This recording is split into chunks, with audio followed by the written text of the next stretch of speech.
Buenos días. Ánimo. ¿Ya se desacostumbraron? Pues vamos a continuar. Hoy es martes y corresponde al pulso de la salud. Vamos a informar sobre la situación de la pandemia, las enfermedades respiratorias que se están padeciendo y sobre el plan estructural de fondo para garantizar el derecho de los mexicanos a la salud. Todo lo que se está haciendo para que mejore el servicio de salud pública en centros de salud, en unidades médicas rurales, en hospitales, que se cuente con médicos, especialistas, medicinas, con buenas instalaciones y que todo este servicio sea gratuito, que no haya cajas registradoras en los hospitales, que sea atención médica de calidad y gratuita, como lo establece el artículo 4 de la Constitución. Entonces, vamos a empezar con el doctor Jorge Alcocer. Con su permiso, señor presidente, muy buenos días a todas y todos ustedes. Como ya ha indicado el señor presidente en el pulso de la salud, hoy 13 de diciembre se presentarán concisamente 2 puntos. El derivado de la pandemia en manos del doctor Hugo López-Gatell, quien nos señalará cuál es el estado que guarda la pandemia al cerrar la semana epidemiológica 49. Y el maestro Zoé Robledo sigue comunicando en el plan de salud del IMSS Bienestar cómo van los avances generales y la inversión en Nayarit, Tlaxcala, Colima, Baja Sur, Sinaloa, Sonora y Campeche. Es cuando. Gracias, maestro. Muy buenos días. Muy buenos días. Muy buenos días tengan todas y todos ustedes. Comentamos sobre la pandemia COVID y las infecciones respiratorias en la temporada invernal. Como hemos informado ya desde hace un par de semanas o 3, tenemos un incremento de casos. Estos casos o contagios de COVID-19 atienden a la misma lógica de las infecciones respiratorias, que todas las temporadas de frío, de invierno, otoño-invierno, en todo el mundo y desde hace centenas o milenios, incrementan. Esto ya lo hemos explicado también muchas veces. Las infecciones respiratorias causadas por virus tienen una mayor capacidad de transmisión durante la temporada fría, sencillamente porque las gotas de líquido respiratorio, de secreciones respiratorias, duran más tiempo en el aire y eso las hace más viables para que contagien de una persona a otra. También porque solemos congregarnos en espacios físicos cerrados y también porque la eficiencia de la respuesta inmune a nivel del árbol respiratorio es menos eficiente. Todo esto hace que las infecciones respiratorias suelan tener este predominio en la temporada fría. Y COVID no es la excepción. De hecho, como habíamos también comentado hace meses, la predicción más plausible en la comunidad científica global de salud es que COVID-19 progresivamente va a empezar a entrar en temporada, en una fase estacional, va a dejar de tener estas oleadas en la primavera y el verano y empezará a sincronizarse con el resto de los más de 360 virus respiratorios que se conocen que afectan a los humanos. Lo que vemos en la curva epidémica ya muy conocida es esta pequeña colita en el extremo derecho en donde se ve este incremento que acumula ya 6 semanas, un incremento lento comparado con la velocidad de la que ha crecido, por ejemplo, en la cuarta o la quinta olas y, sin embargo, siempre nos interesó informarlo desde el inicio. En la tabla lo que se ven es los números de las 5 semanas más recientes con el promedio diario de casos para cada una de las semanas. Estamos iniciando la semana 50, de modo que la última mostrada ahí es la que cerró, la 49. Afortunadamente, la hospitalización no incrementa en la misma velocidad, subió un punto porcentual la ocupación de camas generales destinadas a la infección respiratoria que requiere hospitalización, está en 4%, y en cambio las camas con ventilador, que son para las personas críticamente enfermas, se mantienen estables en 2%. No quiere decir que así se mantendrá, es probable que haya algún incremento durante algunas semanas, pero afortunadamente hay una importante separación entre los contagios y la probabilidad de tener enfermedad grave o incluso de fallecer, como lo vemos en la siguiente gráfica. Ahí está la curva de las defunciones o de la mortalidad. Lo que vemos es que la segunda ola fue la más letal, después empezó a reducirse, y aunque se presentaban las olas, la tercera, la cuarta y la quinta, y ahora esta sexta aumento, la mortalidad es francamente baja. Afortunadamente esto es resultado de la vacunación extensa que se ha tenido en todo el territorio. Lo podemos ver en el resumen de la cobertura vacunal. Estos números son ya conocidos, los hemos informado previamente. 84% de cobertura general, con 91% en personas adultas, 64% en personas adolescentes y 60% en niñas y niños de 5 a 11 años. Finalmente comento sobre la influenza. Es notorio que en el mundo entero, durante los 2 primeros años de la pandemia COVID, prácticamente no circularon los virus de influenza, que típicamente son unos de los virus predominantes en la temporada fría. Esto posiblemente se explica por las propias medidas de contención y mitigación que todos los países establecimos contra COVID-19 y que tuvo un efecto positivo en reducir la transmisión también de la influenza. Pero en este año ya ha vuelto la influenza al hemisferio norte y tenemos una temporada regular con ciertamente la cantidad de contagios que suele incrementarse más o menos hasta llegar a la primera mitad de enero y posteriormente empezará a reducirse. Pero la campaña de vacunación, que es lo que mostramos aquí, recordarán que la iniciamos el 3 de octubre. El lunes 3 de octubre se inició la campaña nacional de vacunación contra influenza, como se inicia todos los años. Llevamos ya 24 millones de dosis aplicadas. Esto es el 62% de la cobertura para todo el sector. Tenemos la meta a final de diciembre, en unas 3 semanas más, que es 70%, de modo que vamos a buen ritmo para lo que está programado. Invitamos a toda la población a vacunarse de influenza, teniendo muy claro que no es una vacuna de uso generalizado.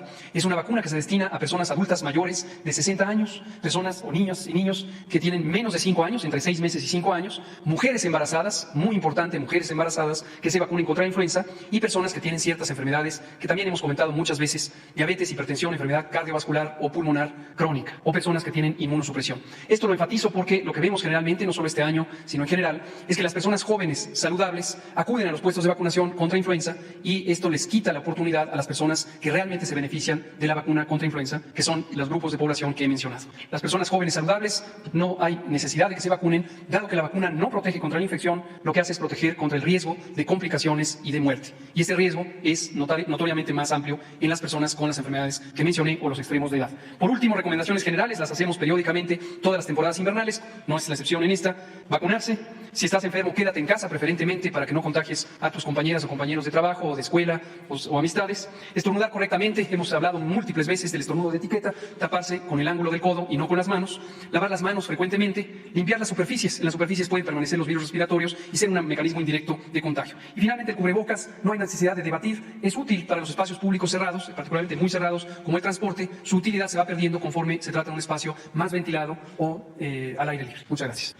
Muchas gracias. Muy buenos días. Con su permiso, señor presidente, doctores Alcocer, doctor López-Gatell. Muy buenos días a todas y a todos. Como hemos estado haciendo, reportamos sobre los avances generales y también de la inversión que se ha hecho en los estados en donde se implementa el programa IMSS Bienestar, en acciones de equipamiento, de infraestructura, de abastecimiento de insumos, particularmente de medicamentos, también de material de curación y de contratación de personal. El primer estado es Nayarit, en donde ya estamos operando 13 hospitales, 4 UNEMs, 292 unidades de primer nivel, centros de salud.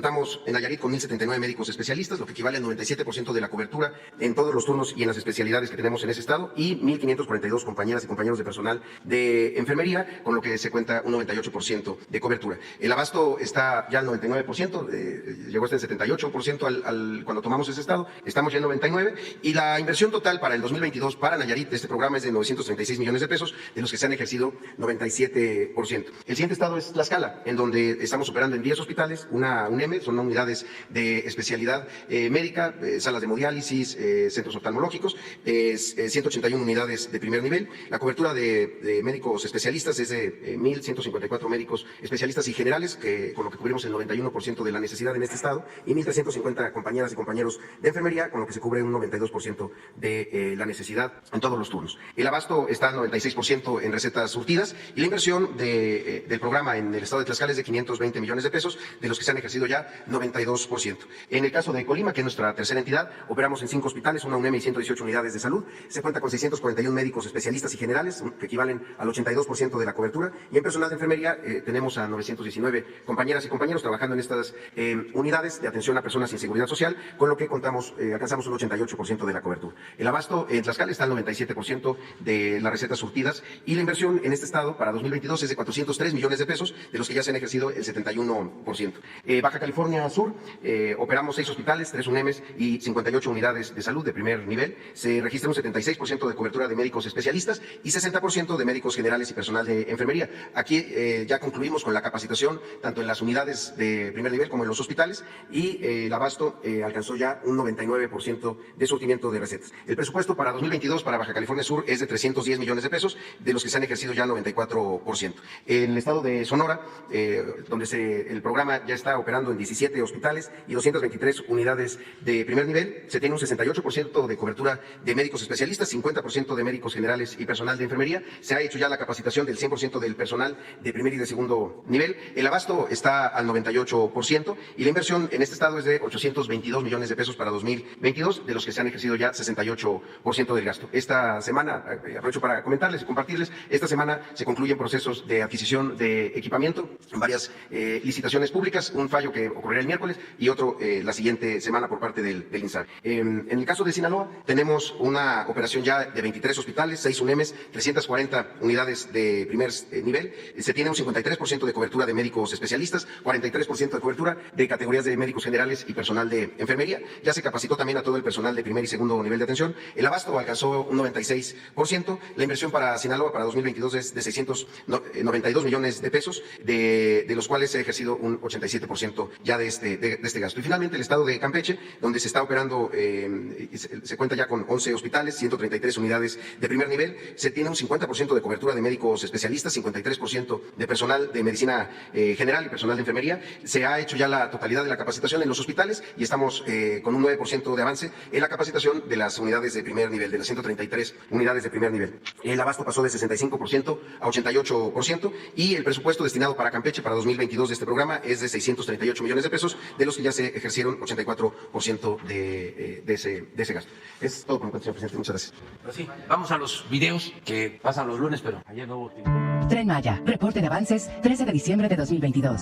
En el tramo 1, en Palenque, Chiapas, avanza la construcción de un paso de fauna elevado con el colado de losa mediante una bomba pluma que distribuye el concreto sobre la parte superior de la estructura. Este paso superior, que mide más de 60 metros de largo y 12 metros de ancho, se cubrirá posteriormente con vegetación de la zona para que la fauna cruce con seguridad y se preserve el ecosistema.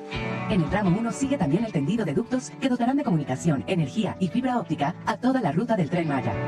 En el tramo 2, en Campeche, continúa la edificación de un viaducto para el cruce del tren sobre el río Champotón. A la altura de las comunidades de Miguel Colorado, Venustiano Carranza y 5 de febrero, también en Champotón, se realizan canalizaciones para las líneas de comunicación. Y en la comunidad de Pichoyal, avanzan los trabajos de terraplén para la vía férrea. En el tramo 3, cerca de Tiquimul, municipio de Humán, Yucatán, siguen las adecuaciones de líneas de alta tensión para el suministro de energía eléctrica al Tren Maya. Estas líneas complementarán las subestaciones eléctricas que estarán ubicadas en las estaciones de Tella e Izamal. Cerca del poblado Tebec, igual en Humán, avanza la conformación de plataforma de vía para la posterior colocación de durmientes y rieles. En el tramo 4, cerca de la localidad Ixbacá, municipio de Valladolid, Yucatán, continúa el acomodo de durmientes. Para seguir a mayor ritmo, se utiliza una grúa que coloca 4 durmientes de manera simultánea, debido a que cada pieza tiene un peso superior a los 350 kilogramos. En el tramo 4 también avanza la modernización de la autopista Mérida-Cancún y la construcción de más de 130 obras complementarias, como pasos de fauna, pasos vehiculares y obras de drenaje transversal. El Tren Maya avanza. La Comisión Nacional del Agua informa los avances en la construcción del Parque Ecológico Lago de Texcoco. Se mantienen los trabajos para la propagación de vegetación herbácea nativa de la zona del Lago de Texcoco. A la fecha han terminado 775.000 piezas producto de la recolección de semillas dentro del polígono. Asimismo, se han realizado trabajos de mejoramiento y cobertura de suelos en más de 12 hectáreas. Como parte de los trabajos de reforestación y construcción de brechas cortafuegos, se han plantado más de 1.250 nopales en diferentes áreas del parque. En el jardín central, se realiza el mantenimiento de 1.250 árboles y el retiro de vegetación invasora. Para el desplante de los pavimentos de la ciclovía, se realiza la conformación de bases, de las cuales se ha compactado un volumen de 4.810 metros cúbicos de desfogue y colado 1.200 metros cúbicos de concreto. También se realizan trabajos de construcción de guarniciones en los bordes de la ciclovía, con un acumulado de 4 kilómetros. Para la cimentación de las gradas y servicios complementarios de equipamiento, se han colado 6.800 metros cúbicos de concreto. Se han construido 10.130 metros cuadrados de firmes y se avanza en la colocación de pavimentos para dichos firmes. También se colaron más de 6.000 metros cúbicos de concreto armado para la fabricación de losas, muros y cerramientos de la superestructura de edificaciones. Se han construido más de 1.800 metros cuadrados de muros perimetrales para las canchas. Para la construcción de la red de iluminación se realiza la colocación de cimientos y registros de luminarias, así como el tendido de ductos. Se realizan tareas preliminares de trazo y despalme en la zona donde se desplantará el humedal que tratará el agua de riego para el área de equipamiento. Para dar inicio a las tareas de excavación para el desplante del edificio de visitantes, se realizan trabajos de demolición de losas. A la fecha, se han generado más de 4.900 empleos en la construcción del parque. Muy bien, vamos. Dos, empezamos así. Dos compañeros, dos compañeras. Presidente, buenos días. Pedro Vicán, del Periódico Universal. Presidente, preguntarle en una primera pregunta. Ayer se dio a conocer que el senador Guadiana va a ser el candidato de Morena para el gobierno de Coahuila. Sin embargo, el subsecretario de Seguridad Pública, Ricardo Mejía, desconoció estos resultados, los descalificó. Incluso dijo que el senador es cercano al PRI. ¿Cuál es su opinión sobre estas declaraciones del subsecretario? ¿Habló con él esta mañana? Pues no me implico en estos asuntos que tienen que ver con la decisión que está haciendo Morena, que es mi partido, pero yo tengo licencia, estoy ocupado de cumplir con mi responsabilidad como presidente de México. Sin embargo, estoy enterado y conozco, como lo establecen los estatutos de todos los partidos, que para elegir candidatos se llevan a cabo encuestas. Yo, cuando fui dirigente en Morena, procuré que se estableciera en los estatutos la selección de candidatos mediante encuestas, porque tiene ventajas. Si se hace bien la encuesta, la gente que es consultada expresa libremente lo que siente, su punto de vista. Cuando son elecciones, ya sea en convenciones, inclusive con casillas, hay muchos riesgos de fraude, de que se compren delegados o que se acarree gente y se compren votos. Todo esto que desgraciadamente es parte de la subcultura política de nuestro país. Toda esta herencia antidemocrática que viene de lejos, porque ya hemos hablado bastante de que por siglos no ha habido democracia en nuestro país y lo que ha habido son fraudes electorales, no se respeta la voluntad del pueblo. Es hasta ahora que se están dando los primeros pasos y no sin resistencia de los oligarcas que tienen una manera muy peculiar de ver la democracia. La usan cuando les conviene, pero no aceptan las reglas básicas de la democracia, de que es el ciudadano, de que es el pueblo el que decide y que todos somos iguales y que vale lo mismo el voto de un campesino que el voto de un potentado.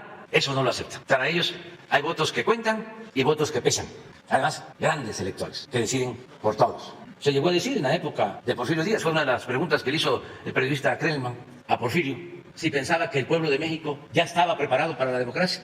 Durante todo el siglo XIX se negó la participación a peones que no eran considerados ciudadanos. Incluso no se permitía el sufragio universal. Entonces, ha sido un proceso.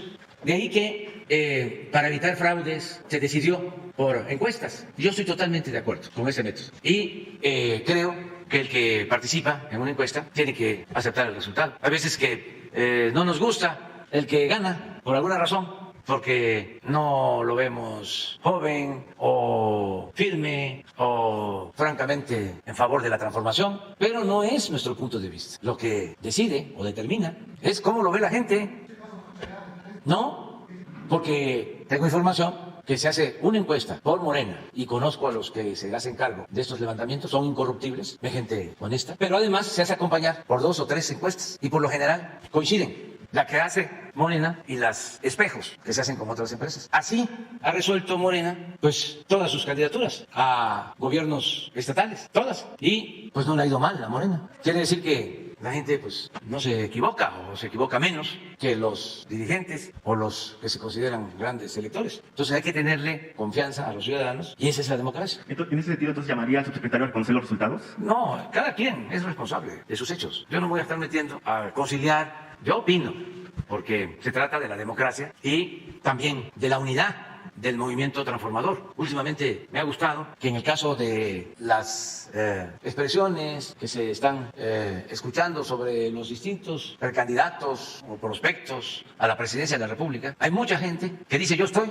con Claudia, pero si gana Marcelo, voy a votar por Marcelo. O yo estoy por Marcelo, pero si gana Claudia, voy a votar por Claudia. O yo estoy por Adán, pero si gana Claudia, estoy con Claudia. O estoy por Marcelo, pero si gana Adán, estoy por Adán. Porque lo más importante es el proyecto.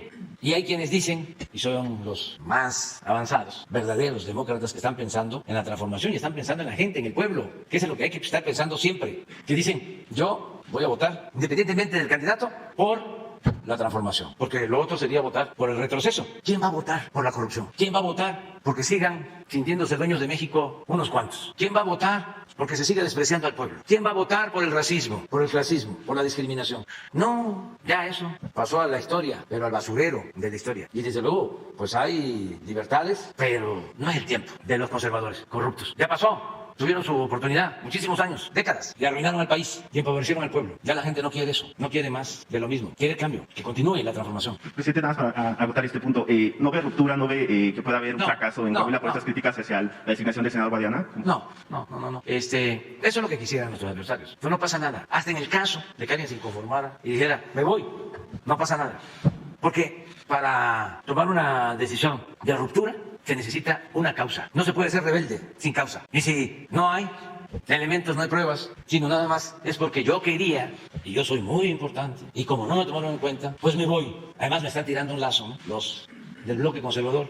Yo les diría a los que podrían tomar, que serían muy pocos, ese camino, que tengan cuidado. Porque ¿qué les pueden asegurar los del bloque conservador? Si ahí hay anarquía política. No tienen ni programa ni dirigentes. Bueno, no tienen lo mero principal. No tienen pueblo. Nada más imagínense cómo le van a hacer. Yo les pregunto, ¿van a hacer encuesta? ¿Por qué no informan? ¿Cómo van a elegir al candidato del bloque conservador? ¿Va a ser con una encuesta o van a constituir un grupo de representantes de la oligarquía, un supremo poder conservador, que es el que va a elegir. Eso lo tienen que resolver y no va a ser fácil porque hay más de 50 aspirando. Claro que, pues no todos, aunque dicen que quieren ser candidatos a la presidencia, en realidad buscan eso. Le tiran a ser candidatos a la presidencia para que les puedan dar una plurinominal de diputado. Pero hasta esas van a estar muy competidas porque no se ve que vayan a tener muchos votos. ¿Y de dónde van a sacar tantas plurinominales? Aunque ganaron, obtuvieron un triunfo pírrico y se van a mantener 200 diputaciones plurinominales. De todas maneras, pues esas se reparten entre todos y nada más hagan la cuenta. ¿No tienes ahí la lista de la vez pasada de los aspirantes más los que se han inscrito? Por ejemplo, en esa lista no estaba Silvano Aureoles, no estaba Fayad. Se han inscrito como 10 o 20 más. Ya debe de estar como llegando a los 60. Y otros que están pensando también. Carsten, él no creo que sí lo postularon. Alejandro Moreno, él sí, porque es presidente de un partido. Beatriz Paredes también ella lo expresó. Carlos Loret Mola, a eso lo están promoviendo, fueron los que todos somos Loret, ¿no? Medina Plasencia es del PAN. Claudia X González, ese es activísimo. Está convocando para hoy o mañana otra manifestación. Hoy.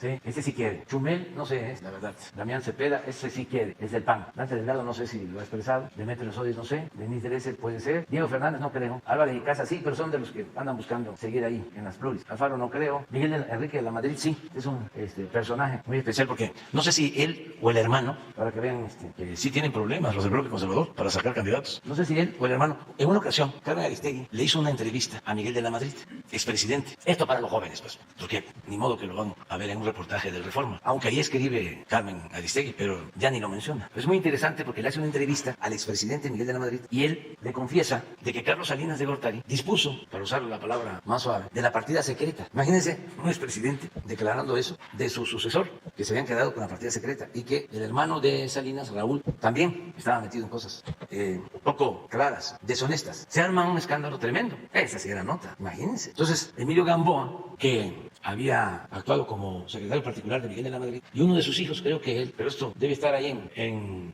los archivos, en la hemeroteca, van a ver al finado Miguel de la Madrid, todavía vivía, y le sacan una carta, Emilio Gamboa y el hijo de Miguel de la Madrid, donde él se arrepiente de haber dicho lo que le expresó a Carmen Aristegui, y le ponen una parte de la carta de que ya no anda bien, ya no andaba bien de sus facultades mentales, y ya la firma. Pero yo no sé si es él o otro hermano, pero imagínense, los dos hermanos, ir a ver al papá y escribe esto, te escribimos esto y fírmalo, y que lo dijiste porque no estás bien de tus facultades mentales, solo por no contrariar a Salinas. Pero ustedes lo sabían eso, y fue un reportaje, está hasta en un libro, me acuerdo porque a mí me hicieron entrevistas y a varios, Carmen, y está esa entrevista, la que le hace a Miguel de la Madrid. Hay que andar refrescando estos asuntos, porque si no, imagínense los jóvenes, no se tiene contexto, no hay antecedente. Y no se ve que en la academia estén haciendo investigaciones sobre lo sucedido en la historia reciente del país. Son temas vedados. No sé si Fernando Canales Clarión es del PAN. Cuadri sí dice que quiere. Gilberto Lozano, no sé. Gustavo de Hoyos, ese es de Coparmex. Gustavo Maderos, del PAN. Bueno, ahora es independiente. Ildefonso Guajardo era de Economía del gobierno anterior. Gurría, el ángel de la dependencia. Juan Carlos Romero del PAN. Kenia López Rabadán. Lili Telle, sí, ella está muy puesta. Lorenzo Córdoba, no sé. Ese lo veo más en la UNAM, pero no como rector. Es que ahí les dan cabida y les pagan muy bien, porque pues, son grupos de intereses al interior de la UNAM que se han ido formando, de mi alma mater, que me da mucha pena a lo que ha llegado. La señora Zavala puede ser, Luis Donaldo sí, ya lo expresó, Marco Cortés no sé, es el presidente del PAN, la señora Maru Campos, que es gobernadora de Chihuahua, sí, ya lo expresó, Mauricio Curi no sé, Mauricio Vila sí, Miguel Ángel Mancera no sé, Chong sí, ese está activísimo, ese es ahora el principal jefe del bloque conservador en el Senado y le hacen caso de todos los partidos y están en contra de la propuesta de reforma electoral que estamos impulsando. Riquelme es el gobernador de Coahuila, no, pues todavía falta. Patricia Mercado sí puede ser, esa ya fue una vez candidata. Pedro Ferriz también, el experto en analizar todas las sesiones que hacemos aquí de magia negra. Ricardo Anaya también, Samuel García también, Kenil también, ya está Silván, Xochitl también, faltan, a ver, ¿cuáles? Alejandro, Claudia Ruiz Massieu, Córdoba Pérez, ¿Lorenzo lo dijo? No, sí, pero ya estaban en la otra. Sí, son bastantes. También, Cabeza de Vaca, ella no quiere. Para la Ciudad de México, sí, no, y ahí deben haber también muchísimo, pero en fin. No hay que quejarse, no nos vamos a aburrir, no vamos a estar bostezando, va a estar muy entretenido. Y es un asunto importante porque así como el Universal está ahora interesado, ¿no? A ver qué pasó en Coahuila, así los quiero, haciendo reportajes sobre cómo van a postular candidatos los del bloque conservador, porque tiene que ser parejo, ¿no? O nada más para el flanco izquierdo. Presidente, en el Senado ya se aprobó con modificaciones el plan B de su reforma electoral, se prevé que hoy se lleve al Pleno. La oposición ya advirtió que acudirá a la Suprema Corte de Justicia para impugnarla, considera que es una reforma regresiva y antidemocrática. ¿Cuál es su opinión opinión sobre esto? Pues que tienen todo el derecho de ir a la Corte en el caso de que se apruebe en el Senado y en la Cámara de Diputados. Se puede solicitar una controversia con el alegato de que es inconstitucional y son los ministros de la Corte los que van a resolver. Lo cierto es que es pura politiquería, porque como no hay reforma constitucional, la ley electoral pues no puede ir en contra de lo que establece la Constitución, que es la ley de leyes. Entonces, la ley que enviamos nosotros de reforma electoral tiene todas esas limitaciones. No se puede, que era lo más importante, reducir el número de legisladores de 500 a 300. No se puede quitar a los plurinominales y que todos los representantes sean auténticos representantes del pueblo, que los elija la gente, no que vayan en una lista porque son gente cercanas a los dirigentes de los partidos. Eso no se puede, ya quedó así. También la disminución de presupuesto, como no hubo reforma constitucional, no toca a los partidos, que van a seguir recibiendo muchísimo dinero. Es un ajuste lo que se puede hacer solo en el aparato del INE, que hay duplicidades, que es un aparato oneroso, costosísimo. Tampoco puede el pueblo elegir, como se buscaba con la reforma constitucional, a los consejeros, a los magistrados del Tribunal Electoral, de acuerdo a la Constitución, los eligen los partidos. Entonces, ¿qué es lo que tiene la reforma electoral? Pues este ajuste, que no haya tanto gasto en los funcionarios del INE, que se exceden, que viven colmados de atenciones, de privilegios. Es una burocracia dorada, porque no puede haber gobierno rico con pueblo pobre. Eso es lo que limita esta reforma legal, en el caso de ser aprobada. Y lo otro es que no se permite la entrega de monederos electrónicos para la compra del voto. Entonces estoy yo viendo de que para defender esto, que es mucha su prepotencia, llegaron los ex presidentes del INE, puras finísimas personas, Ugalde y otros, que han participado en fraudes electorales. Ugalde fue el que, puesto por la maestra Elvester Gordillo, llevó a cabo el fraude del 2006 en la elección presidencial. Imagínense lo que hizo Ugalde. Contrató para contar los votos al cuñado de Calderón, que era el candidato contrario a nosotros, al que terminaron imponiendo. ¿Quién era el del INE? Ugalde. ¿Quién contrató a Hildebrando, cuñado de Calderón, para contar los votos? Ugalde. ¿Quién va ayer a defender la democracia, entre comillas, al Senado? Ugalde. ¿Qué hace Hildebrando? Esto para los jóvenes, para que le den seguimiento. Después que imponen a su cuñado y que él le ayuda, junto con un diplomático que fue embajador del gobierno de Calderón en Washington, Sarucán, que participó también en el fraude y que participó en el operativo de Rápido y Furioso cuando se permitió la entrada de armas de contrabando de Estados Unidos. Bueno, pero ¿qué pasa con Hildebrando? Una vez que llega su cuñado a la presidencia, le vende su empresa a Carlos Slim en varios millones de pesos. ¿Cómo se llama eso? Conflicto de intereses, influyentismo, tráfico de influencias, corrupción. Ah, pero ellos son agentes honestas. Entonces, todo esto es lo que está de por medio ahora. Y también, no crean que es un asunto decisivo.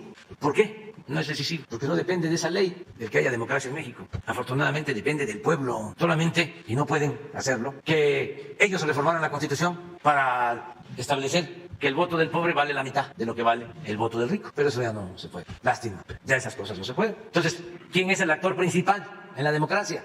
El ciudadano. Cada quien va y de manera libre, secreta, de acuerdo a lo que le dicte su conciencia, vota. Y con un pueblo politizado como el nuestro, dicen polarizado el país. No, politizado el país, que es distinto. Polarizado ni siquiera en lo cuantitativo. No es para presumir, pero tenemos el 70% de aceptación. Polarización sería que fuese 50-50, pero 70-30 no es polarización. Eso es lo cuantitativo. Y en lo cualitativo, pues imagínense un pueblo que resiste toda una campaña de desprestigio, golpista de medios de información y que no se deja manipular. Es un pueblo excepcional, como siempre lo hemos dicho. Es de los pueblos con menos analfabetismo en el mundo. Por eso vamos bien. Y todo se está haciendo respetando el Estado de Derecho. No tenemos mayoría como era antes, ni damos instrucciones en el Poder Judicial para que las resoluciones nos beneficien. Ni me importa, porque cuando yo le pida a un ministro que vote a favor de algo que beneficie al Ejecutivo, pierdo autoridad. Sobre todo pierdo autoridad moral. Y el que no tiene autoridad moral, pues no tiene autoridad política. Y no se puede gobernar un país sin autoridad política. Es como si yo voy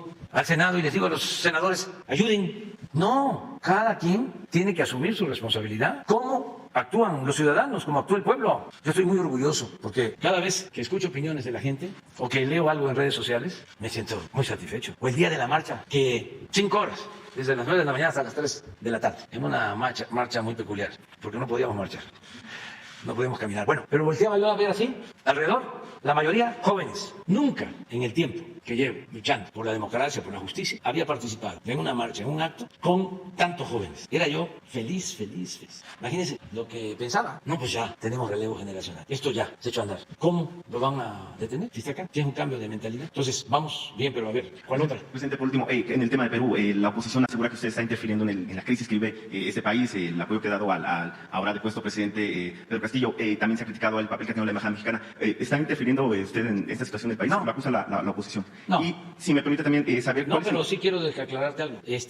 Acabamos de dar a conocer un documento que elaboraron los diplomáticos de México, Colombia, Argentina y Bolivia, en donde, con apego a acuerdos internacionales, se exhorta a los responsables de la conducción política en Perú de que se respete el voto de los ciudadanos y también que se respeten los derechos humanos, que no se reprima al pueblo. Eso sí, no sé si tienes el texto para que se sepa, no es injerencismo estar ahí conduciendo nada. Nuestro embajador está en su trabajo diplomático y es Relaciones Exteriores la que está a cargo de llevar a cabo este proceso. Nosotros lamentamos mucho lo que está sucediendo, sobre todo por el sufrimiento del pueblo hermano del Perú, porque esto de una u otra forma se origina arriba. Lo que siempre hemos estado sosteniendo, de que la llamada cúpula política y los intereses económicos, los medios de información, son los que provocan toda esta inestabilidad que perjudica a los pueblos. ¿Doler? Es un comunicado conjunto sobre la situación en Perú, dado a conocer el día de ayer. Dice: los gobiernos de la República de Colombia, de los Estados Unidos mexicanos, de la República Argentina y del Estado Plurinacional de Bolivia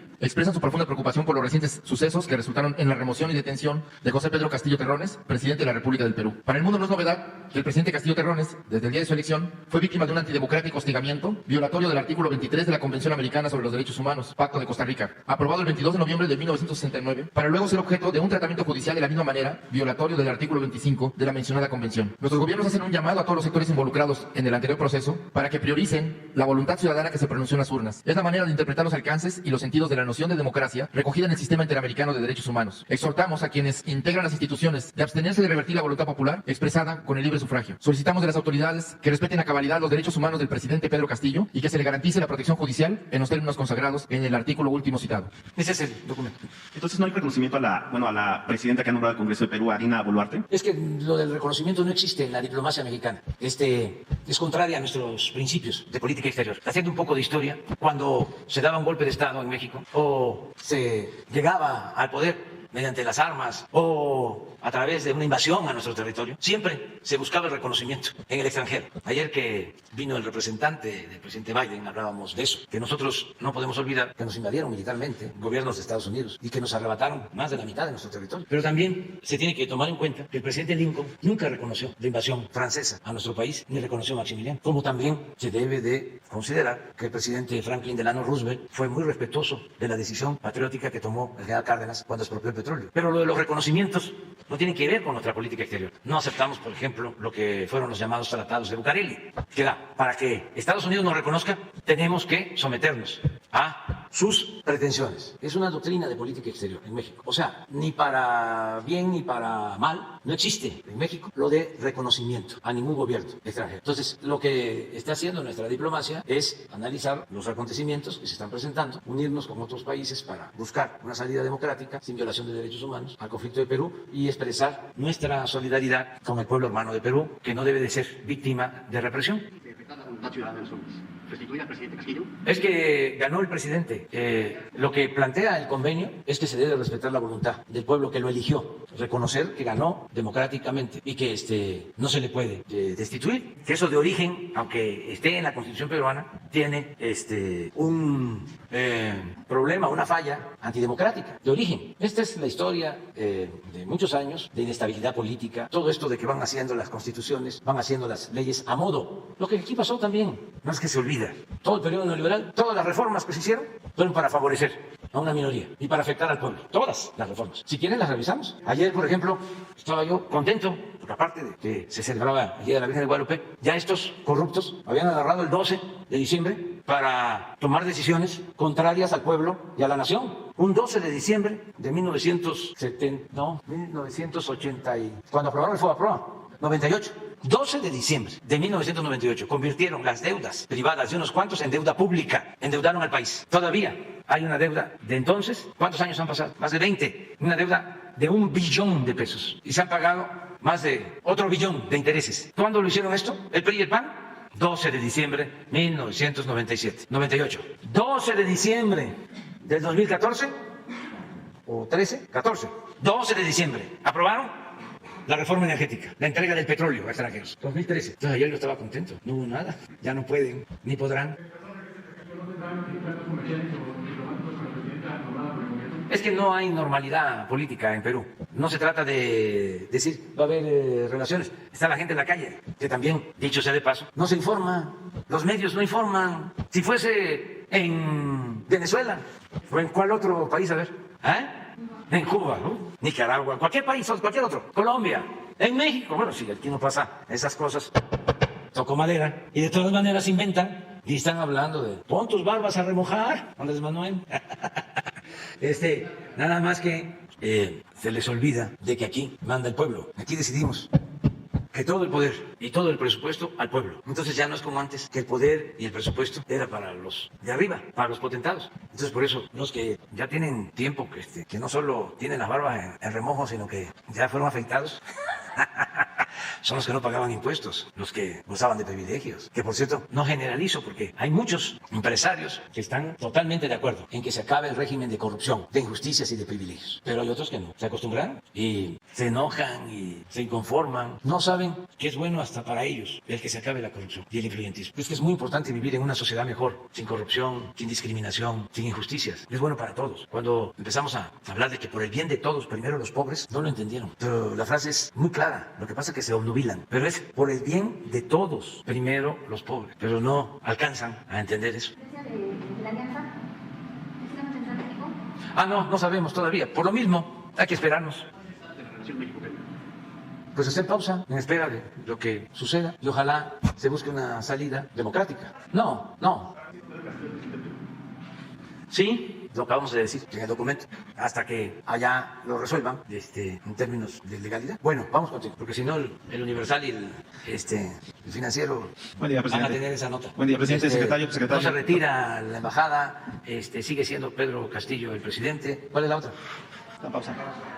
Pausa en las relaciones. Presidente, buen día, Carlos Domínguez, de Nación 14 y MSB Noticias. Todo sale de contexto. Presidente, el día de ayer el gobernador de Tamaulipas, Américo Villarreal, en conferencia de prensa dio a conocer que después de realizar el análisis, de concluir el análisis de la entrega-recepción con la administración pasada, se detectó un boquete de 500 millones de pesos faltantes, presuntamente pues sustraídos por funcionarios de la administración pasada. Esto se da en el marco de una elección donde se va a elegir senador de la República el próximo 19 de febrero, donde el exgobernador Cabeza de Vaca anunció que buscará la candidatura del PAN para irse al Senado. Se vienen sanciones administrativas y penales, anunció el gobernador, pues no va a dejar que esto quede así, se va a castigar a quienes saquearon el Estado, dijo ayer. Preguntarle si ya habló con el gobernador Américo Villarreal sobre el tema, si su gobierno también, en caso de detectarse probables desvíos de recursos federales, tal vez pudiera actuar. También sería mi primera pregunta, presidente. No tengo información sobre eso. Eso corresponde más que nada a los gobiernos de los estados, en este caso al gobierno de Tamaulipas. Y hay también autoridades que son las encargadas de hacer las investigaciones. Hace bien el gobernador Américo, como todos los gobernadores, porque si se encuentra que hay un desfalco y se mantiene en sigilo,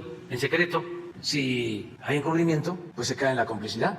Entonces, no es que el gobernador vaya a juzgar. El gobernador lo que hace es entregar a la autoridad competente las pruebas, y en este caso la Fiscalía y otras instancias que ya corresponden al Poder Judicial, son las que deciden. En este caso anunció también que ya su gobierno, el gobierno del doctor Américo Villarreal, ya presentó la denuncia correspondiente pues eso es ante la Fiscalía, pero es una Fiscalía que viene de la administración pasada. Por eso le pregunto si usted coadyuvaría de alguna forma al gobierno del Estado, pues es no un podemos. fiscal. No podemos porque los estados son libres, son soberanos. Pero sí hay mecanismos, sí hay formas de acudir a otras instancias, pero eso lo tiene que hacer la misma autoridad local. No nos corresponde a nosotros. Solo que se tratara de un fraude al gobierno federal. Y hasta donde yo tengo información, lo único que está investigándose en la Fiscalía es una acusación que presentó la Oficina de Inteligencia Financiera del gobierno federal, que no sé cuál es su estatus. Eso es lo único. Si es que existe también, si no la han archivado. Eso la Fiscalía Federal podría informar, pero no sé más. En otro tema, señor presidente, sobre la sucesión del 24, usted ha mencionado aquí en reiteradas ocasiones 3, a veces 4, a quienes ha usted denominado corcholatas. corcholatas, presidente. ¿No cree que en un tal vez intención de liberar un poco de presión entre quienes aspiran y quienes lo han dicho ya públicamente y quienes no, pudiera tal vez mencionar o ampliar el número de corcholatas? Pues platicando con la gente en las calles a veces uno se sorprende, presidente, porque el periodista ve, escucha, mide lo que trae el pueblo, lo que siente la gente, boleándote los zapatos, comprando algo en la calle a alguien. Yo tiendo a veces a preguntar mucho a las personas cómo ven el proceso, a quiénes les gustaría que fuera quien lo suceda en el 2024. Y sí es cierto, las corcholatas que usted menciona aquí son muy sonadas, son corcholatas fuertes, sobre todo si los compara uno con los de la lista que usted mencionó hace un momento, pero salen a relucir de repente funcionarios y personajes que pues pudieran ser también aspirantes. Yo le pregunto, ¿Lázaro Cárdenas Batel le suena como corcholata, presidente? Todos Esteban Moctezuma podría ser corcholata. Todos tienen oportunidad, todos. Y ellos van a decidirlo en su momento. Y son muy buenos. No se veta a nadie. Y la gente va a decidir. Esa es la ventaja que tenemos. Que ya hay un método, no hay dedazo. Y van a ser los ciudadanos los que mediante una encuesta van a decir, este es el candidato o la candidata. En una encuesta. Y eso no tiene problemas. Tan es así que pues se han elegido como a 15 gobernadores. Y los candidatos que han surgido, todos han sido por encuestas de los gobernadores recientes o gobernadoras. Todos pasaron por encuesta. La gobernadora de Quintana Roo, el gobernador de Oaxaca, el de Hidalgo, la gobernadora de Guerrero, el de Sinaloa, el de Morelos, Tamaulipas, Morelos fue antes, Colima, Tlaxcala, Baja California Sur, todos, Nayarit, y en ninguno ha habido problemas. Es el mejor método. Claro, se necesita que se actúe con rectitud, que no haya un doble discurso, que no haya demagogia, hipocresía, de decir yo no me meto, pero sí me meto.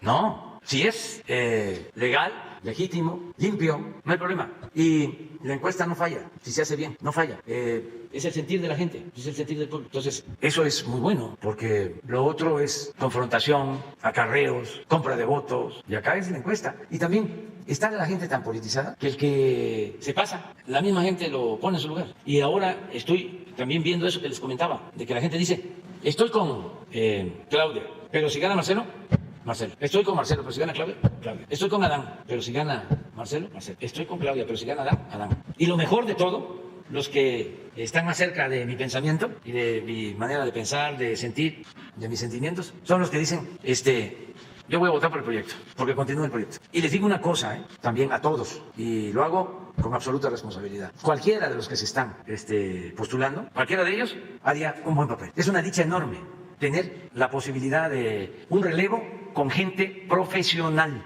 con quienes ya han tenido responsabilidad. Son gentes con principios, gente honesta, gentes vinculadas al pueblo. Unos más, otros menos, pero todos.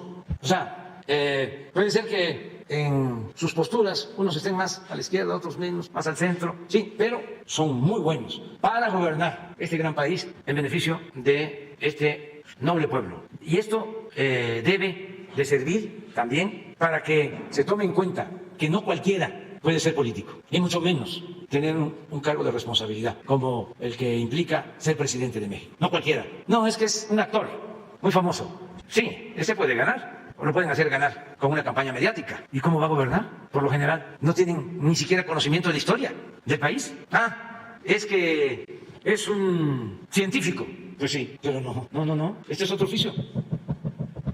Juan Ramón de la Fuente, Esteban Moctezuma, Lázaro Todos ellos pueden, porque todos ellos tienen experiencia política. Yo me refiero que, a ver, un conductor de radio, un intelectual orgánico, un millonario. No. Que porque tiene mucho dinero y tiene muchos medios de información.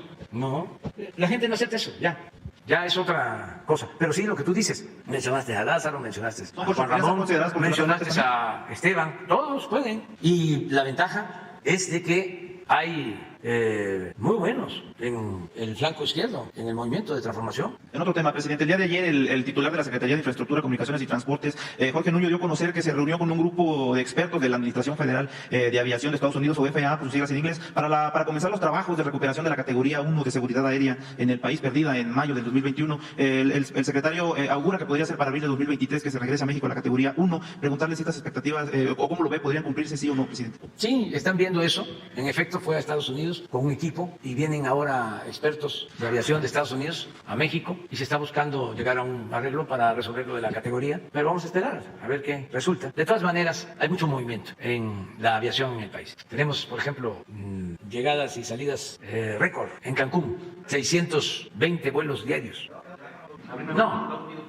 No, son otras causas. Cuando hay movimiento, hay interés de las líneas. Sí, es importante la categoría, pero no es decisiva, no es determinante. Lo importante es que la gente tenga recursos para poder viajar. Y ahora, afortunadamente, hay bastante demanda, está creciendo muchísimo del turismo, los ingresos por turismo. Está llegando mucha gente a nuestro país. Entonces eso hace que los vuelos vayan llenos y vamos a procurar que se resuelva lo de la categoría. No lo podría afirmar porque no sé cómo van. Me informó Jorge Nuño de que fue muy buena la reunión y que se va por buen camino. Eso es todo, pero vamos a esperar. Gracias, presidente. Nancy Rodríguez, de Oro Sólido, de Empuje Migrante y de Amigo Migrante también.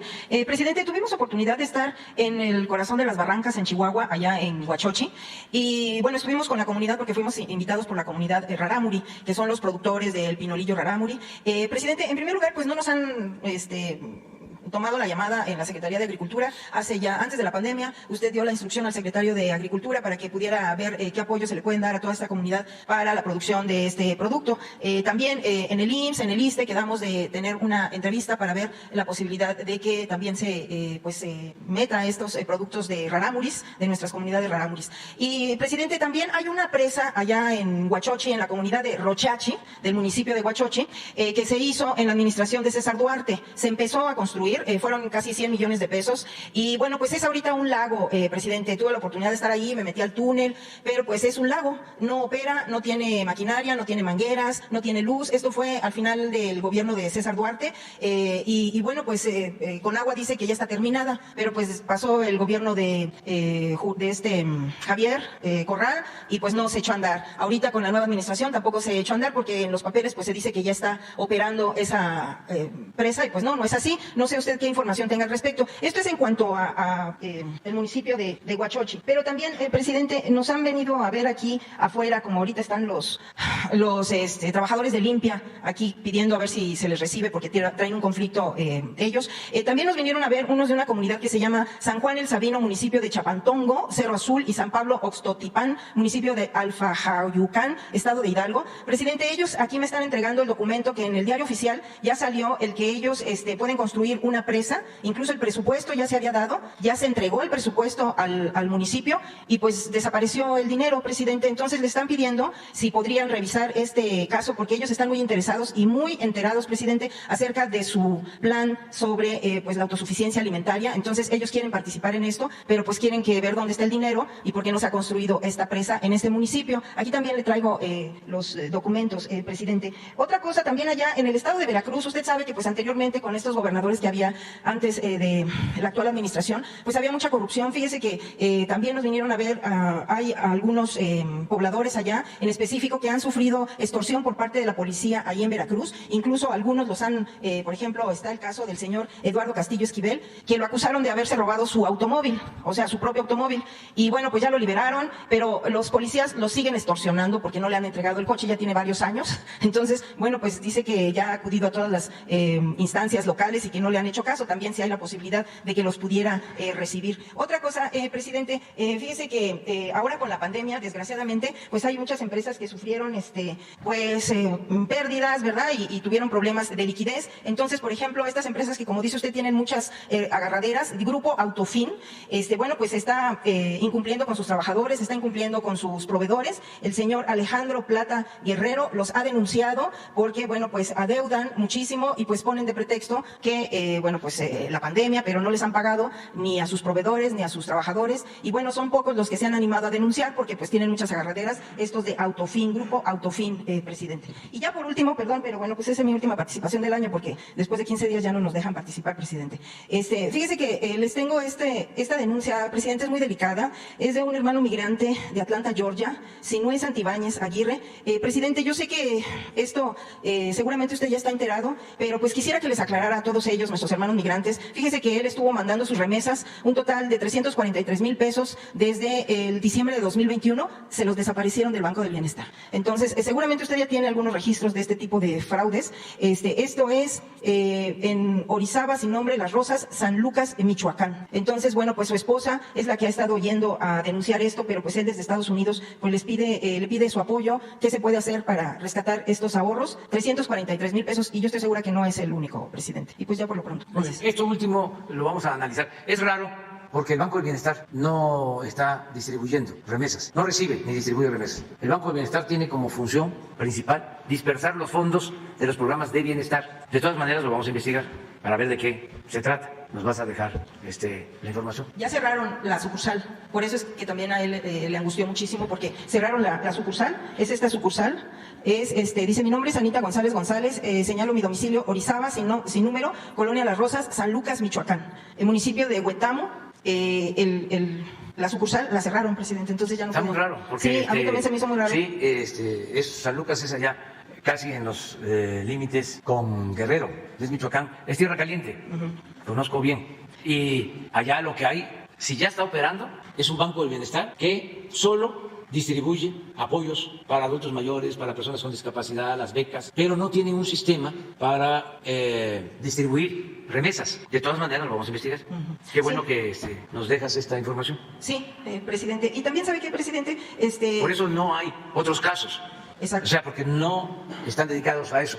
Quien tiene esa función y apenas están iniciando como financiera del bienestar son los de Telecom, que de Telecom pasan a ser financiera del bienestar y en sus funciones tiene lo de la distribución de remesas, pero el Banco del Bienestar no, porque yo se los he estado planteando de que para que funcione bien el Banco del Bienestar, porque estamos hablando de cerca de 3,000 sucursales. Ahora hay construidas como 2,400, pero a mediados del año próximo vamos a tenerlas todas. Imagínense, es el banco con más sucursales en todo el país. Y si, además de dispersar los recursos a los beneficiarios de los programas, que van a sumar más de 500,000 millones de pesos, si además de eso también reciben y distribuyen remesas y se meten también a captar el ahorro, y se sienten ya los grandes banqueros y empiezan a dar créditos, no, pues no vamos a poder, porque lo principal es que tengamos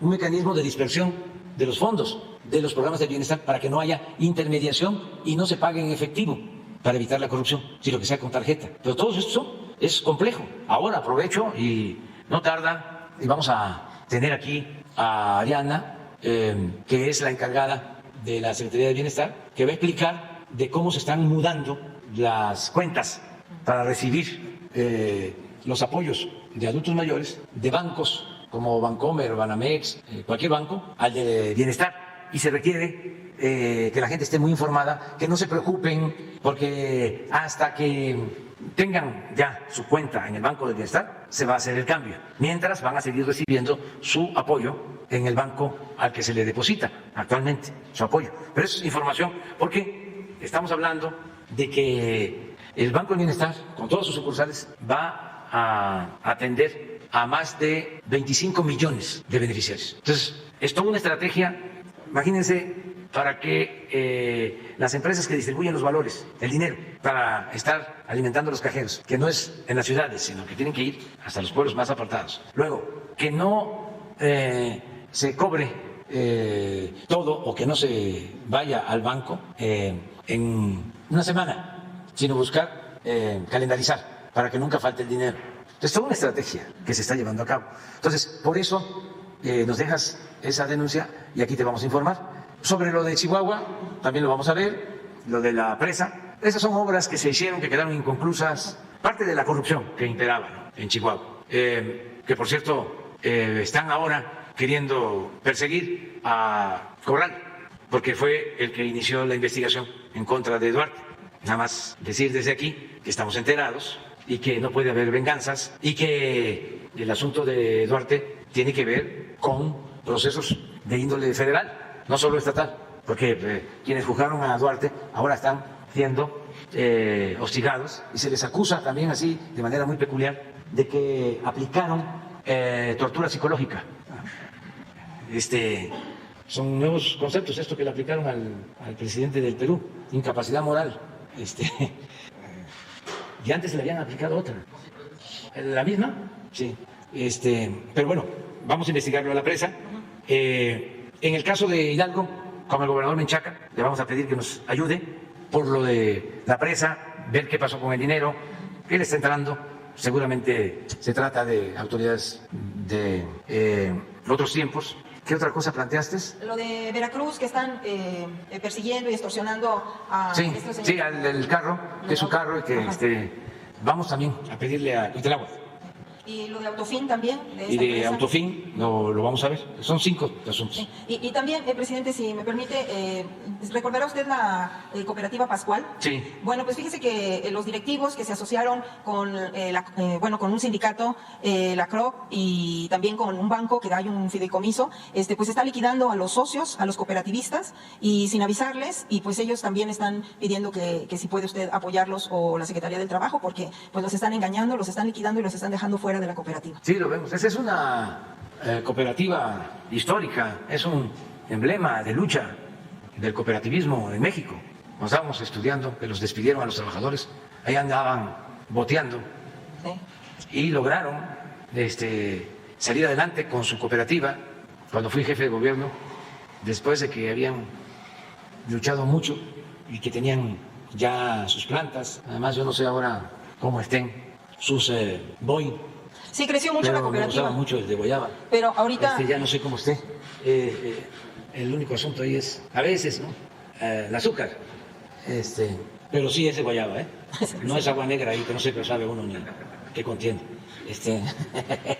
Sí es de Guayaba. Entonces el Boeing.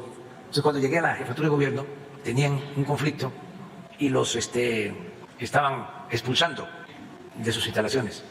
Y les ayudamos para que terminaran de construir sus instalaciones en Hidalgo. Y es una cooperativa ejemplar, porque además compran la fruta a los productores y pues merecen todo nuestro apoyo. Que eso que les estoy hablando de cuando empezaron su lucha fue en los años 70, tiene más de 50 años, y muy buenos para administrar y muy solidarios. Ojalá y se mantengan así, y en lo que podamos ayudar, que cuenten con nosotros. Gracias, presidente. ¿Le entrego todos los documentos a Jesús? Sí. Gracias. Buenos días, presidente. Aide Rivera, de Código Libre. Presidente, para comentarle, este fin de semana el canciller Marcelo Ebrard visitó Nuevo León y dijo que para 2023, si usted se lo permite, va a recorrer todos los municipios de la entidad. Presentó al presidente del partido, de Morena, Mario Delgado, una serie de propuestas para la elección del candidato por Morena a la presidencia. Y bueno, entre ellas destaca que se realice un debate en el primer semestre del siguiente año. La pregunta es, si consideraría usted que estas llamadas corcholatas, que son el canciller Ebrard, la jefa de gobierno Claudia Sheinbaum, el secretario Dan Augusto López y el senador Ricardo Monreal, deberían de dejar ya sus puestos actuales para dedicarse a hacer campaña y evitar sanciones. Bueno, primero, yo les ofrezco a ellos mucha disculpa. Lo de corcholata no se debe ver de manera despectiva.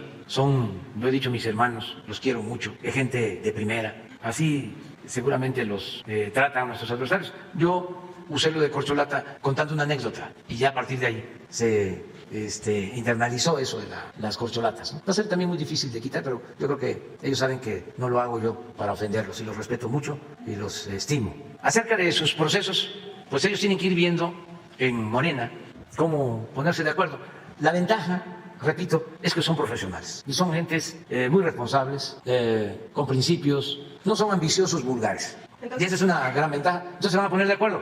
Si acaso una recomendación es de que cuando uno participa en estos procesos, siempre hay simpatizantes que apoyan a los candidatos. Y hay unos que son muy lambiscones, que piensan que intrigando van a quedar bien con el jefe. Esos hay que verlos hasta con desconfianza, porque esos son de los primeros que traicionan. Si les contara, pero me llevaría todo el día aquí. Hay muchos que se quedan en el camino, que no aguantan. Decía don Julio Scherer que una vez un dirigente político opositor estaba platicando con él y bajó de un carro, último modelo, un periodista. Ni siquiera iba sentado adelante, sino atrás. Y ese periodista supuestamente era de izquierda. Y entonces estaban platicando ahí cuando se para el carro, último modelo, y el chofer se baja y le abre la puerta de atrás, donde venía el periodista. Adinerado, así como los que tienen departamentos de lujo y casas en el extranjero. Dice que le comenta, ya lo vio, le dice don Julio a su amigo, ya lo vio. Sí, Julio, ese hombre ya se cansó de ser como era.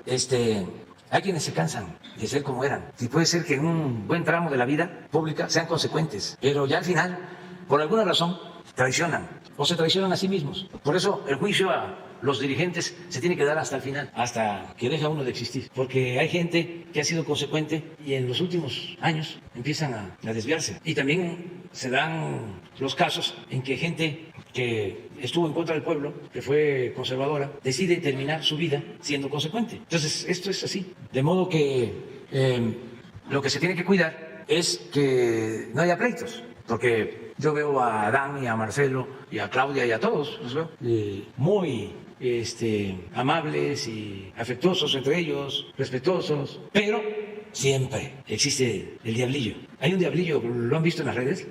Que es buenísimo. Ese diablillo me da a veces consejos a mí. Dice, ahora diles que ahora diles que el plan B es porque no se van a poder hacer elecciones y te vas a quedar hasta el 2030. Entonces, sí hay gente que está ahí calentando. Salameros, pues, que nunca falta. Pero yo tengo mucha confianza en la calidad de los que pueden sustituirme. Entonces, todavía no es necesario que se separen de sus cargos. Bueno, eso lo deciden en Morena. Pues lo que decidan en Morena. De acuerdo. Y que cuiden nada más lo que establece la Constitución, los tiempos electorales, que no haya violación de las leyes. Eso, básicamente. Porque no tienen necesidad. La verdad, la gente, si ponen cualquier encuesta, Morena está arriba, en todos lados. Sí, pero el pueblo los pone a cada quien en su lugar. La gente. En una segunda Uno tiene que aprender a autolimitarse cuando se tiene un pueblo muy consciente. No sé, eso lo tendría que ver el INE o la autoridad competente o el partido. Yo no me meto en eso. Nada más yo lo que deseo es que se sigan llevando muy bien, porque imagínense, se frotan las manos los conservadores. Quisieran un pleito, nada más que se van a quedar con las ganas. Y que vayan resolviendo su problema, que no estén pensando tanto en que va a haber divisiones en las filas de la transformación, donde van a haber problemas serios, va a ser en la selección de candidatos del bloque conservador. ¿Quién va a decidir ahí? ¿Cómo le van a hacer? Sería bueno que ustedes les aconsejaran de que ya empezaran a hacer propuestas, porque ya el tiempo se viene, y que se pongan de acuerdo quién va a ser o cómo van a elegir. Un poco lo mismo que me están preguntando, ¿no? Sobre cuándo van a dejar cargos, ¿no? También los opositores, cuándo van a haber debates entre ellos, cómo van a elegir, todo eso, igual. O sea, lo que le decía yo al compañero Universal, las mismas preguntas para todos. No cargarse solo en contra de los nuestros. O sea, que se abra el abanico, ¿no? Y a todos. Sería buenísimo, por ejemplo, un cuestionario del Reforma o del Universal a los 50 del bloque conservador, porque el Reforma también tiene sus simpatías. Ya me he estado dando cuenta, los estoy fildeando. Ellos quieren a algunos del bloque conservador, como siempre lo hacen, a nivel nacional y sobre todo en Nuevo León. Ellos tienen una gran influencia con el periódico El Norte, y ellos ponen, acuérdense, esto para los jóvenes, en México los medios de comunicación llegaron a poner presidentes. En México los medios de comunicación llegaron a poner gobernadores. Ya les dejo de tarea que hagan la investigación para ver si es cierto o no. Presidente, en una segunda pregunta. Ayer en Nuevo León se anunció nuevamente la obligatoriedad del uso de cubrebocas en espacios cerrados debido al aumento de casos de contagios de COVID. Aprovechando que está aquí el doctor Alcocer, le pregunto si ante este repunte que se está registrando a nivel nacional, están considerando hacer obligatorio este uso en todo el país. Pues eso, Hugo, podría mencionar, contestar. Nuestro presidente, muchas gracias por la pregunta y con mucho gusto lo volvemos a explicar. Lo dijimos en innumerables ocasiones durante las conferencias vespertinas, lo hemos dicho aquí en la conferencia matutina. Las medidas de salud pública no se pueden imponer, porque las medidas de salud pública, prácticamente todas, lo que requieren es convencimiento de la gente. Y ese convencimiento surge de conocer la utilidad de que haya una persuasión amable, incluyente, para que las personas cambien una conducta, usen un instrumento, se pongan una vacuna, etcétera. El cubrebocas es un instrumento, como lo hemos dicho múltiples veces, que ayuda a disminuir la salida de las gotas de líquidos respiratorios, de secreciones respiratorias, de todas las personas que lo usen, como lo está usando usted ahora, estén o no enfermas. Si la persona tiene una infección respiratoria causada por virus, esas gotas van a estar cargadas de virus. En la medida que traiga el cubrebocas, los virus no van a propagarse y disminuye la probabilidad de contagio. Pero definitivamente no vamos a poner ninguna medida de carácter obligatorio porque existe una probada experiencia científica en la salud pública de que las medidas que se imponen no son útiles, no son efectivas. Pero además esto es completamente congruente con un principio de conducta política que ha dispuesto el presidente y que nos rige a todo su gabinete, de que las cosas no se imponen, las cosas se persuaden amablemente. Entonces se junta la ciencia con una política de esta naturaleza. De acuerdo. Subsecretario, aprovechando, preguntarle si ante estos contagios, este aumento de contagios, se intensificará la campaña de vacunación otra vez contra COVID.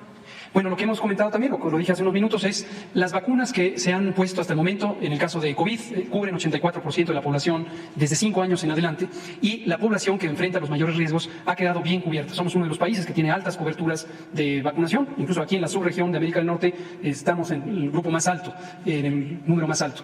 Y la protección de las vacunas en general es útil, se mantiene por mucho tiempo. Ha habido un fenómeno que se llama escape inmunitario, que se ha puesto como una preocupación, en donde podría ser que las variantes que se van presentando tengan una menor capacidad de ser reconocidas por las defensas, los anticuerpos que han sido provocados por la vacuna. Pero este no ha sido un fenómeno generalizado que haya disminuido la efectividad neta de las vacunas. La población mexicana está ampliamente vacunada y no se ha definido científicamente cuáles son las posibilidades del futuro de la vacunación contra COVID en el mundo. Ya se ha especulado mucho, entre otras razones por interés comercial de las industrias farmacéuticas, de que se necesita estar revacunando y revacunando. Eso no tiene todavía una base científica sólida, ha sido más bien una inducción de criterios por otro tipo de razones. Por último, subsecretario, ¿puede recordarle a la gente a dónde puede acudir si es que no ha recibido refuerzo o considera necesario aplicarse una vacuna? A todos los unidades de salud del sector. Las vacunas que ahorita estamos poniendo más activamente son las de influenza, y eso es lo que recomendé hace un rato. La campaña empezó el 3 de octubre y es muy importante que las personas adultas mayores de 60, niñas y niños menores de 5 y las personas que tienen enfermedades crónicas y las mujeres embarazadas se vacunen contra la influenza, y quien no ha recibido las vacunas contra COVID también las puede encontrar en las distintas unidades de salud. Gracias. Muchas gracias. Ya nos vamos. ¿Te quedaba algo? Una pregunta. Sí. Presidente, aprovechando que están aquí nuestras autoridades de salud, saber si nos pueden dar un reporte de cómo van los casos de meningitis en Durango. Pues el que tiene más información es Hugo, precisamente. Yo he estado allá, estuve el fin de semana en La Laguna, me informó el gobernador, que es médico, el gobernador de Durango, y de las cosas que me dio a conocer es que tienen una muy buena coordinación con la Secretaría de Salud y con el doctor Hugo en especial. Él puede informarles sobre esto. Gracias, presidente. Brevemente, hemos mantenido una comunicación diaria, publicamos un informe técnico al respecto para ustedes, para los medios de comunicación. Como lo informamos también en varias conferencias de prensa, incluso cuando tuve la oportunidad de estar allá en Durango hace un poco más de una semana, junto con el gobernador dimos una conferencia de prensa. Básicamente lo que tenemos es una situación en donde, voy a resumir la experiencia para que todo el mundo la tenga clara, en 4 hospitales privados en la capital de Durango hubo una serie de procedimientos. Pensamos que el mayormente sospechoso es un procedimiento de anestesia, que se conoce como bloqueo neuroaxial, popularmente se conoce como la raquia o la anestesia espinal, que se usó en múltiples procedimientos en varias pacientes. La mayoría son mujeres. Ya se han identificado también algunas personas del sexo masculino y también menores de edad. Esto estuvo ocurriendo aproximadamente desde el mes de mayo, pusimos como fecha de inicio de la sospecha el mes de mayo, y hasta el mes de octubre, finales de octubre, se empezaron a detectar casos de esta meningitis. Por cierto, ya no le llamen aséptica, esto ya quedó superado una vez que se encontró el agente infeccioso, que es un hongo que se llama Fusarium solani, y es el que está causando esta meningitis. Dejamos muy en claro, no es una enfermedad que se va a transmitir de persona a persona, esto estuvo relacionado con el procedimiento. Los hospitales fueron clausurados por la Autoridad Sanitaria Federal, COFEPRIS, y también por la Comisión Estatal correspondiente, y esto es sujeto de un proceso de investigación múltiple, por un lado epidemiológico y sanitario, por el otro la investigación judicial o pericial. Y como señalaba el presidente hace unos minutos, tenemos una excelente coordinación. El gobernador Villegas, además de ser médico y tener mucha claridad sobre el asunto, ha estado muy dedicado a atender este asunto, la fiscal del Estado también, y tenemos una excelente coordinación. Hay un comando operativo federal estatal que está localizado físicamente en Durango desde hace ya casi un mes y está todos los días atendiendo la situación de las pacientes. Le damos seguimiento a 1.800 personas que pudieron haber estado en riesgo por haber tenido los procedimientos anestésicos. No son 1.800 personas enfermas, que quede muy claro, son personas que están posiblemente en riesgo de tener la enfermedad. Los casos, finalmente, tenemos 71 casos registrados. Había uno que estaba en sospecha de un hospital público, de un hospital del Bienestar en la comunidad de Rodeo. Fue ya descartado, no se encontró el Fusarium, el comportamiento clínico no corresponde con este fenómeno, y se ha descartado también que los lotes de medicamento que fueron utilizados pudieran estar contaminados. La sospecha recae sobre los procedimientos de anestesia que se usaron en ese momento. Muchas gracias. Gracias, presidente. Bueno, nos vemos mañana, si les parece. Mande. El fin de semana, miren, hay una muy buena noticia. Ya se van a abrir para el turismo, se llama de exploración, las Islas Marías. Es importante que se sepa que ya a finales de este año, antes de la Navidad creo, ya mañana informamos bien, ya se va a poder ir a la Isla Madre, a la Isla María.